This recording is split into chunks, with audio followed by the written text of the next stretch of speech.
In a few minutes, the new year will come, and I would give everything in the world to be able to say in this address that peace will come in a few minutes. Unfortunately, I cannot do this yet, but with a clear conscience, we can all say that Ukraine is definitely doing everything for peace, and continues to do so. The peace agreement is 90% complete, 10 more to go, and that's much more than just numbers.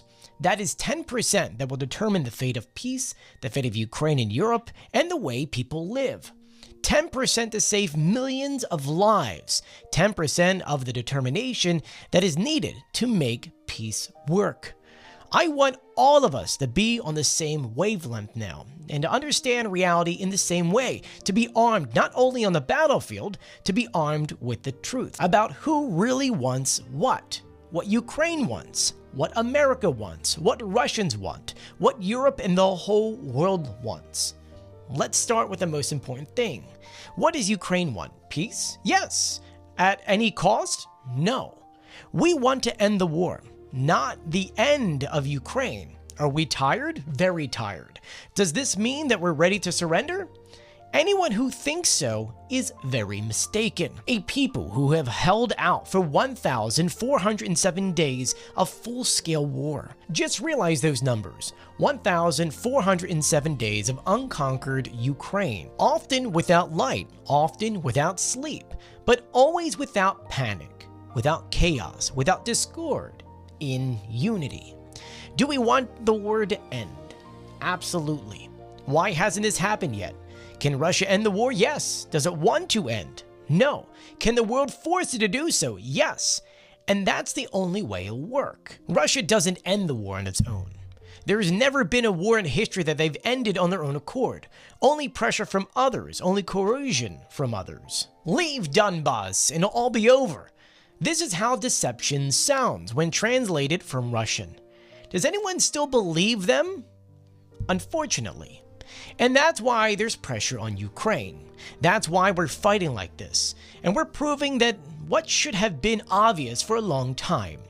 After the occupation of Crimea, after the seizure of part of Donetsk and Luhansk regions, after the full-scale invasion on February 24th, taking them at their word is simply a sentence to international security. Were our arguments heard? We very much hope so. Did they agree with us? Not completely, not yet, and that is why we're still talking about 90% and not 100% readiness of the peace agreement. Intentions must become guarantees of security, and therefore must be ratified by the United States Congress, by European parliaments, all partners. The Budapest paper will not suit Ukraine. Ukraine does not need a Minsk trap.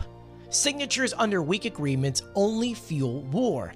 My signature will be under strong agreement to ensure strong peace for all, not just for a day, a week, or 2 months, peace for years. And only then is it a real success for Ukraine, for America, for Europe, for every nation that wants to live, not fight.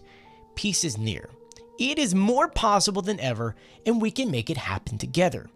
Is America capable of stopping the aggressor very quickly and decisively? Definitely. We would like this very much. Sanctions are there, and we're grateful, but only a dead grip will work.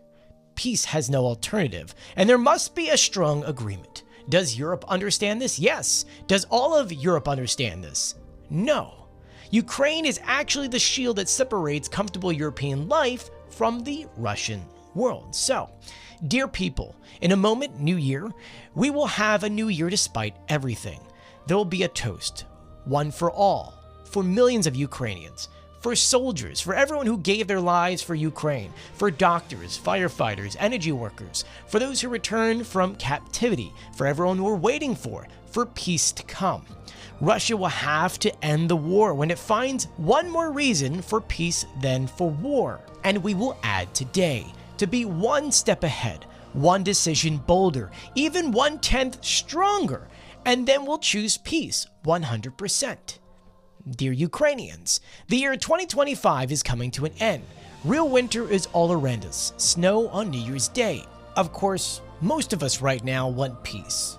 But unlike New Year's snow, it will not fall from the sky for us like a miracle. But we believe in peace, and we fight for it, and we work for this. And we'll continue to do so, because we really want in 2026 for there to be silence in the sky and peace on earth, for warmth and light in our homes, and not 170, but all 220 as it should be. For all of our people to return home, from the front, from captivity, from occupation. For us to be, for Ukraine to be.